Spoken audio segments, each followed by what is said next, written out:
What's up, y'all? It's your girl Sakina, and I'm back for another review. This is my review for The Chi. This is season 4. I don't know what episode it is, but it's the one that came on last week, and I need to hurry up and get this out before it comes on tomorrow, or technically midnight, because it is Saturday. So let's get right into it. Now, it opens up letting us know from the gate who shot Duda, and it was Brandy's mama. Now, I don't know her name, so she's gonna be Brandy's mama for this whole review, okay? Or at least for this one little piece.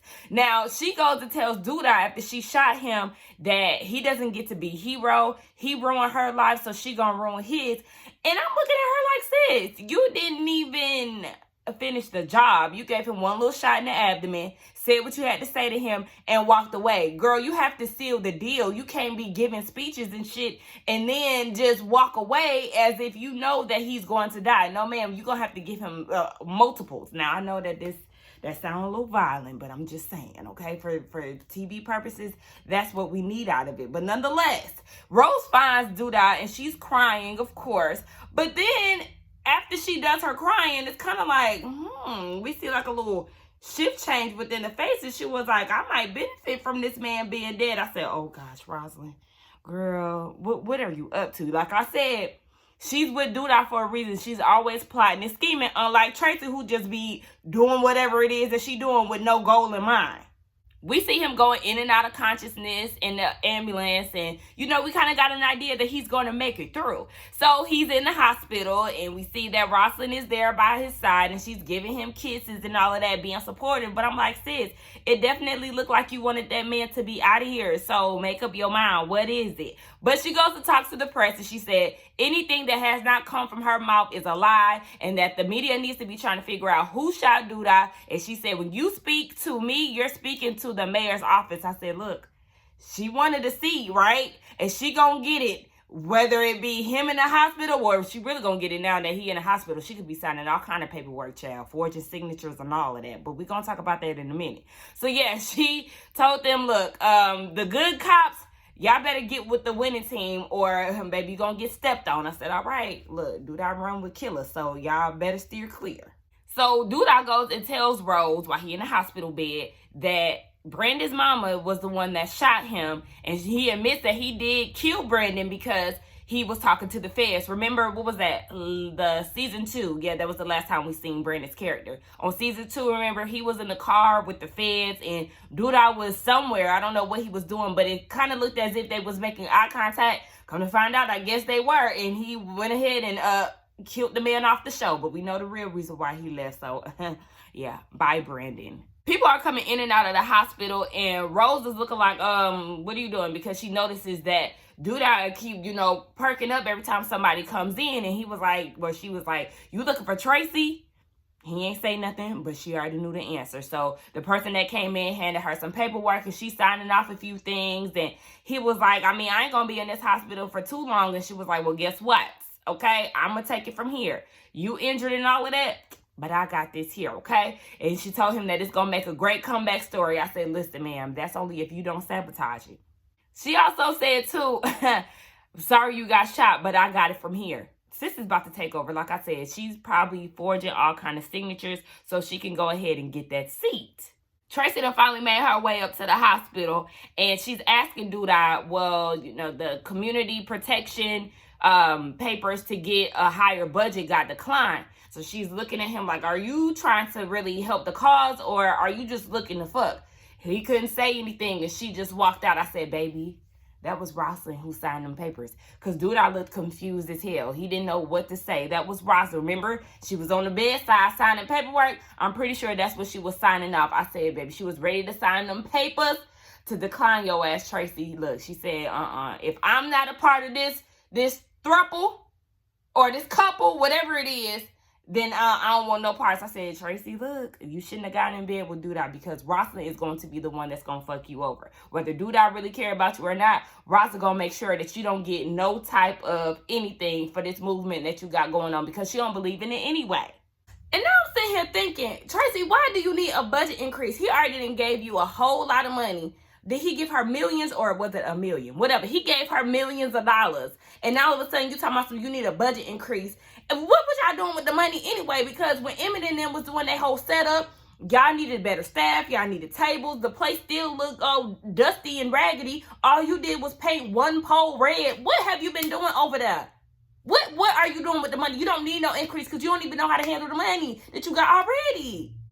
It's time for dude out to leave the hospital, and he calls Trick and Imani, and they looking at him like, why you ain't called Rose? What you want to do with us? And he said he ain't got nobody to trust. And now with Imani, oh, well, since you ain't got nobody to trust, that's gonna come with a price, especially because all the shit that you putting them through. Oh, baby, now you need us, and we gonna get you together. This is a business, baby. Speaking of them, we see Trig and Imani at the house, and they're talking about their situation. Yeah, it's some tension between them, and Imani is like, I just feel like we not on the same page. And Trig said, yeah, he is fucked up for judging those girls, but moving forward, they gonna move as a team. So, okay, we're gonna see. Next week, it looked like he finally stepping up and trying to save those girls in the trap house. Let's go ahead and get into Kevin's segment, because when I tell y'all I have so many notes for his segment, I felt like I was writing notes for a long time for this episode in general. I don't know if it was longer than usual or what, but I feel like I was writing notes for a long time. But nonetheless, let's get into Kevin, right? All the children are in class, and Jake and Gemma, aka Judas and Jezebel, they flirting and whatnot in front of Kevin's face in class. So he rolls up a piece of paper and throws it at Jake. Jake ignores him. Gemma goes and picks it up and, basically trying to tell him to be a little mature about the situation. So he gets up and he pushes Jake, which led to a punch because Jake called him a nigga. And as he's swinging on Jake, the teacher's trying to break it up, and Kevin punches the teacher. Child. Now you're suspended indefinitely. He can't come back to the little private school. And Jada is at home. Not Jada, child. All these damn J's. But Dre is at home lecturing him about his future and how these are pivotal moments within his life and how he needs to get it together. And Kevin is like, what if I just want to be a kid? And that broke my heart, y'all. It broke my heart. Dre said that he doesn't have the luxury to do so. And it made me think about all the things that Kevin has went through since season 1. And I got a list. Let me break it down for y'all. Okay, starting with number 1. He witnessed Coogie getting shot by Ronnie, right? And then after that, remember Brandon and Kevin had ran up on Ronnie because Brandon had got down to the bottom of who shot his brother. So Kevin went along, and then Kevin ended up shooting Ronnie. Okay, that's another one. We see that he lost Brandon, in which that was somebody that he was having a good bond with. It was the whole brotherhood. Remember, Kevin was getting his hair cut by Brandon in the bathroom scene. That was very touching. But anyway, his sister gets kidnapped. So that was stressful because him and Keisha was really close. He experienced police brutality. He ended up drinking excessively. And then his best friend took his girlfriend. Child, all under the age of 16? Baby, that's a hard knock life. That man has been going through it these 4 seasons. So Kevin goes over to Papa's house to vent about the situation. And Papa was like, any one of y'all touched my girl, we would have been fighting. I said, well, listen here, Papa. One could say that you stole Maisha from Kevin, but I like to think that you exposed her to real and now she hate Lane, because Kevin wasn't trying to sport my girl. He wasn't trying to court her. He wasn't trying to bring her out in the public. He was really ashamed. And by the time he did come around, it was too late because she got introduced to you and she wanted to go over to the better side. Papa, he wants them to talk it out. And in comes Judas and Jezebel. I said, oh my gosh, what is going on here? They had been set up. He said, look, I know it seemed like an ambush, but I just wanted to come together. I need y'all to work it out. I feel like this would be good. And Jake was like, you just want us to talk to get your ratings up on your podcast. Papa's trying to kill 2 birds with 1 stone, and I don't blame him. Look, I wouldn't exploit my friends like that, but, I can't get mad at his hustle. Of course, Gemma wants to go ahead and have the conversation. I'm like, girl, boo, whatever. So they sit down and talk about it. And they getting ready to do so. Papa talk about, ooh, this is powerful. I feel the spirit. I don't know why that shit was so funny to me. Now, this exclusive podcast is being held on Clubhouse. You already know how banging or popular Clubhouse was a few months ago. Now we don't hear nothing about it these days. But Papa gonna open up talking about shout out to all the heavy hitters in the room, baby. When I tell you I was cracking up, I had to rewind that shit a few times. I said, come on, writers. That was some funny shit. I love the way that they did that because watching people mimic people on Clubhouse is hilarious as hell to me. They get down to the real root of the issue. So Papa's like, so when did Judas and Jezebel start this whole relationship? And what's her name? Gemma, aka Jezebel, was saying that it wasn't cool what they did, but Kevin doesn't need to be self-medicating. I'm just trying to figure out when Gemma was ever there for him in a way of like trying to help him get out of the rut that he was in. It just seemed like every time they were together, she was complaining about something. She was focused on what she had going on. And she was just naggy. Like, I don't know. One of y'all refresh me because every time I think about Gemma, she was irritating the hell out of me and Kevin. So then Jake goes and says that Kevin was never loyal to him. I said, name a time. Give us an example because I don't believe that to be true. I do not recall one time where Kevin was disloyal to Kevin. Not to Kevin, but to Jake. Kevin said that he was tired of supporting Gemma, and I could understand where he's coming from because it was always her way or the highway. She always had something to say, always wanted to be mad, always wanted to debate. Like, girl, I'm getting tired of supporting you. Let's move the hell on. So she was saying, you know, I still love you. Okay, so why you with Jake? Because I need to do something different. Okay. Well, you could have did something different outside of his friend group. I mean, let's really talk about it. So then Maisha comes and chimes in and she was like, just because she started with you doesn't mean that y'all are meant to be. I said, oh, subliminals? What are you trying to say here, Maisha? So, you know, it starts to get real heated. They start going back and forth. Kevin gets up, he leaves, and then Judas and Jezebel follow suit. Now, Papa is looking like, okay, so let's get back to what you just said, ma'am. What's going on with that comment that was made? And she was like, I mean, don't take everything personal. No, we need to discuss this because, I mean, what was said, say what's on your heart, ma'am. We see later on that Kevin is at the community rescue gathering. I don't know what the hell they was doing with this scene because it just, I don't know. Nobody explained what we was doing here. But, yeah, Kevin is there with Emmett. I said, finally, we see them, you know, mingling because Brandon was, you know, the whole big brother for Kevin, and then Emmett was supposed to take his place, but we didn't see a lot of interaction with them this season, and it was kind of hard for them to do so last year, too, because Keisha got kidnapped, and, you know, he tried to be there for Kevin, but it just, like I said, anyway, by the time they together, right? So he is telling Emmett about the whole Judas and Jezebel situation. He was like, damn, well, you know, sometimes you got to go through shit to learn from them, okay? Or that's what he said, something like that. Shitty things happen to teach you something. Now we see that Dre is there, and she's counseling that damn couple, Vince, not I forgot that nigga name, whatever. The couple that was in the damn hallway arguing about social media and all of that shit. I don't understand the point of this. Like, this little scene really annoyed me for real because I don't care about them. I really don't. Y'all arguing about social media shit, y'all relationship issues and all of that. Baby, don't nobody give a damn about that. Remember, he is a guardian of his niece, and she's about 15 or whatever the case. So she tired of hearing them argue too, so she leaves. When she leaves, she bumps into Kevin and drops her books. I said, oh, not the typical movie role, how boy meets girl. Okay, but that's what happened. And, you know, she got a little attitude. Kevin looking at her like, oh, who is this cutie? And Emmett is looking like, you know, the one way to get over one girl is to get on top of another. So we already know it's going to be some type of connection with the two of them. We just don't know how it's going to happen.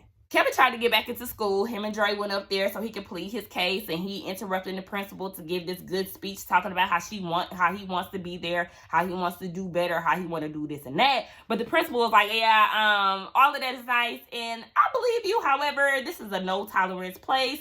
Kevin got mad and tried to throw the race card in it. If it was a white kid, would you let me stay here? Listen, you swung on the teacher, man. I mean, you really should have beat his ass when you seen him down at the gala if you really wanted to square up with Jake. But I understand it was a lot to take in at the time. But yeah, you had to swung on the teacher, so baby, you can't come back here. I said, okay, so now are you going back to school with Papa? Can y'all finally be a team again? Can we get more Papa scenes? Because I don't even know if he was in the last episode. No, Maisha wasn't in the last episode. But yeah, we're not really getting to see a lot of Papa like we usually do. Speaking of Papa, we see that he is talking to Maisha about his podcast and how he really wants to just get rid of it because he feels like there's no one listening and there's just no celebrities to be featured on his podcast. And she like, look, You ain't doing this for celebrities. You doing this for the people. Like, keep it for the streets, because the celebrities ain't gonna do shit anyway. And I feel her on that. So she goes and tells him that she has an offer for a photo shoot. And he didn't really seem that happy about it. And she called him out on it. Like, okay, well, all right. He said that he was happy, and he's looking at this as a way to promote his podcast. We get down to this photo shoot, and ma'am looks the fuck good. I said, yes, Maisha. It was kind of random, though, because all of a sudden you had this big photo shoot, and it kind of just came out of left field. But she did good on the photo shoot, and we see that she's being interviewed. Her interviewer is Sydney Starr.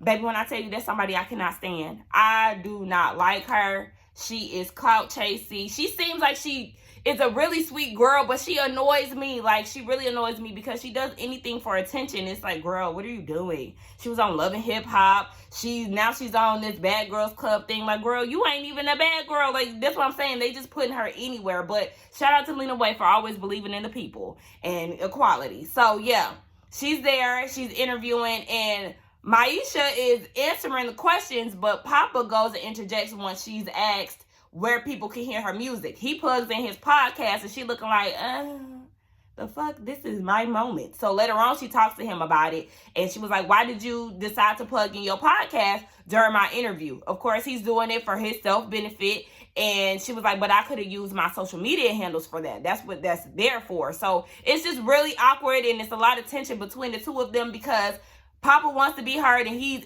interfering with her moment here because her music within the interview, we learned that her music or her rap had gone viral. So that's how she got the opportunity to do the photo shoot. So it just seems like he's not being supportive of her, and she feeling some type of way about it. And me too, because I didn't like how he was doing all of that. Like, you supposed to sit back, let me do my thing. I sit back and let you do your thing when it comes to the podcast. So support me, but support me in silence, or not necessarily in silence. But when I'm doing my thing, zip your lips, baby.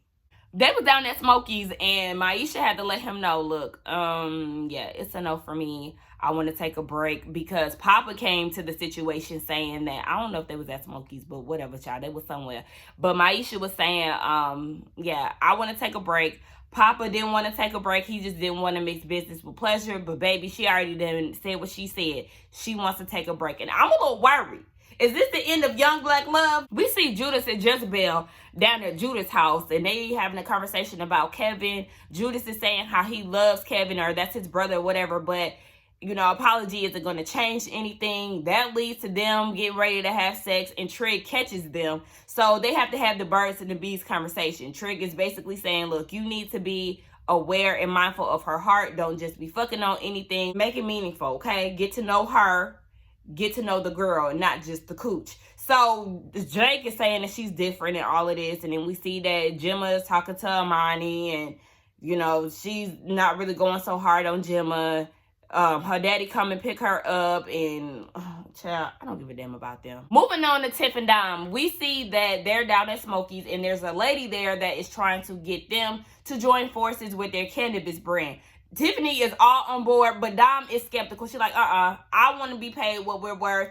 Tiffany, she ain't business savvy, so she's just trying to go for any offer that's provided to her, and that's causing a little rift between her and Dom. Later on, we see that they're at Jada's house, Emmett, Tiff, and the baby, and they're talking about the whole money opportunity. She feel like, you know, I want to hop on the money, and Emmett's like, see, that's your problem. Like, you ain't even really trying to do your research. So Jada starts coughing, and of course, that kind of breaks up the scene a little bit, and Emmett is worried for his mama. He sends Tiff and the baby home, and he want to look out for her. Baby, when I tell you I would break down every time I see my mama cough in pain, anything like that, like, I couldn't do it, baby. I'm moving in ASAP. So they get their stuff together, Tiff and Dom, and they're down at Smokey's. We see that Iman Shumpert's character walks in. We get introduced to him. I said, okay, look at him. He really on his acting shit. I see him on 20s, and now he on the Shy, but y'all know he from Chicago anyway. I said, come on, Lena, you better put all the Chicagoans in here.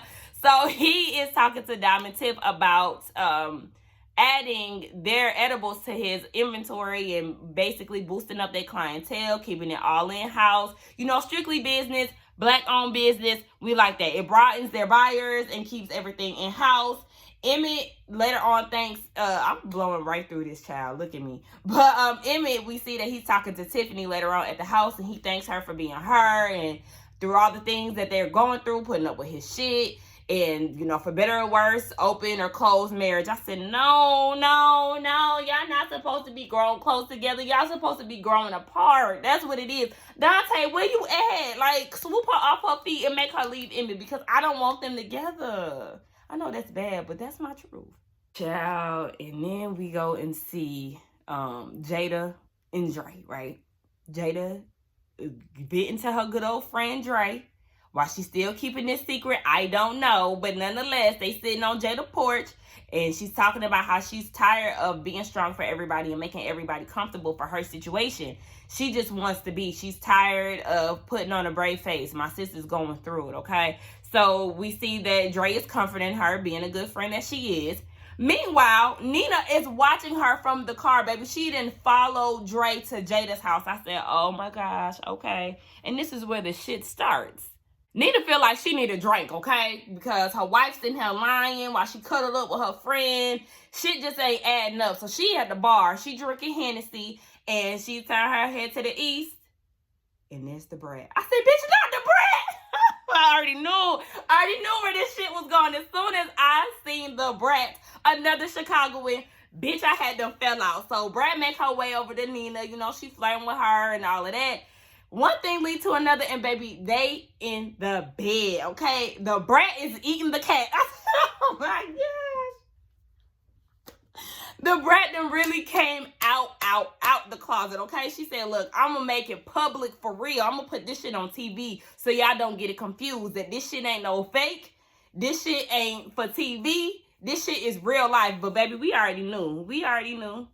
The only time I seen the brat being on her feminine shit was on that What Do You Like video with Tyrese. That was the only time we had seen her, you know, being real sexual and stepping into her feminine side. But girl, look, if you like women's, we okay with that because we had already knew. So yeah, she eating Nina box.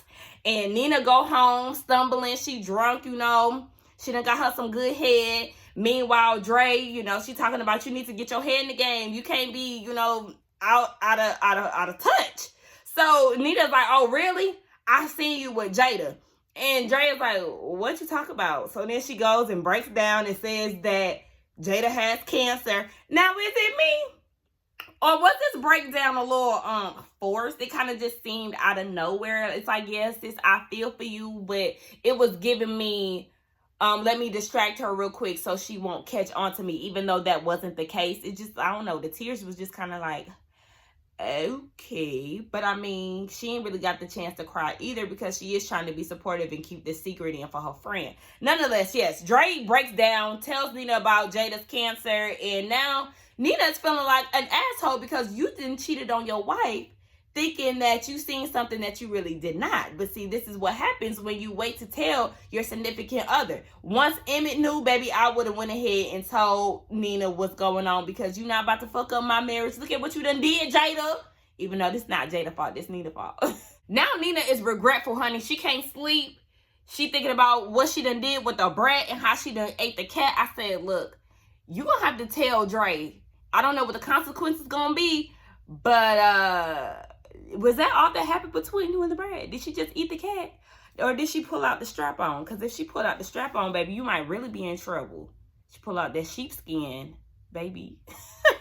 Back to Jada. We see that she's finally taking out her twist, baby. I love me a good twist, but I just felt like they really, the way they be playing Jada in her hair, I be like, no, ma'am. Y'all need to give my sis some better, give her some box braids or something. Like, these twists, they just be sending me. Nonetheless, she's taking them out and her hair is falling out. And, you know, she's doing chemo, so that's a lot to adapt to. And that's really the hard part of chemo. I've never experienced it, thank God. But, you know, just listening to other people's stories, especially for females, your hair is such a big part of you. So losing that, it's just, ooh, baby, it's a lot. Let's move on. Let's get into Keisha's storyline. We see that she's back at work now after having a baby, and coworker Bae is asking her what kind of baby, not what kind of baby, child. What was the baby's gender? It's a boy. What's his name? I don't know, honey. You gonna have to ask his mama, Auntie Tab. That's not my baby no more. I gave it up for adoption. And he was like, oh, okay, you know, he kind of read the room. So he asked her on a date. And she said, I'm gonna think about it. But we already knew that he was gonna ask her. We kind of felt the chemistry on the first episode that we got introduced to him. We see Keisha at home pumping, and I really appreciated this scene because it gave me insight on what adoption looks like. Even though you've given your baby away and it's no longer there with you physically, within your body it's still there. You're still dealing with that. Your breast has formed milk, and you have the stretch marks and all of that. Like, the baby is still a part of you even though the baby is no longer with you. So I really appreciated them for showing that. She's walking around her room and she's looking at her track pictures and feeling on her stomach. You can tell that she really misses her old life. She's probably thinking how she even got to this point. So she ends up calling coworker Bay and said, yeah, you can take me out on a date. Where you gonna take me? He wanted to cook at the house, but being that she got kidnapped, she doesn't feel safe going into strangers' houses like that. So he said, let's just go to Smokey's. I'm like, is Smokey's the only restaurant in Chicago? No. It's not romantic. It's foggy as hell in there. It's dark. They need some type of sealant on their windows because it's always some type of moisture on the damn windows. Like, this is not a good scenery for a first date. Like, this is on some, yeah, babe, I'm hungry. Can you go pick me up some food type shit? Can we move on from Smokey's? Can we get a different type of restaurant? I don't always want people to go and eat there. So we at this date, and he's telling Keisha about how he learned how to cook because he wanted to stack up money. He was always wasting money on food. Child, I know a lot of us can relate to that. When you really break down your bank statements and see how much money you spend on food, it's a damn shame. So he's smart for that. So yeah, he decided to cook at home, and that's how he learned how to be a good cook. He wanted to stack up his money just in case the NBA didn't work out. Smart man, because it didn't work out for him. So that's what happened with that. And Keisha said that before the baby, track was all she ever cared about. And she said everything went dark at that point, and she didn't know what to do with her life. She's still trying to figure it out. She hasn't really come out of that. So he touches her hand, and she panics. Like, she, draws back, and then she's like doing a lot of heavy breathing, and he's walking her through it, trying to tell her to calm down, to breathe in, breathe out, and it works for her. So she appreciates that, and you can tell this is something different because we've seen her with Emmett. We've not necessarily seen her with Nuck, but we know that's somebody that she was dealing with right before she got kidnapped. So this is a different kind of guy for Keisha, and I think that this could actually work. I mean, I'm interested in their storyline.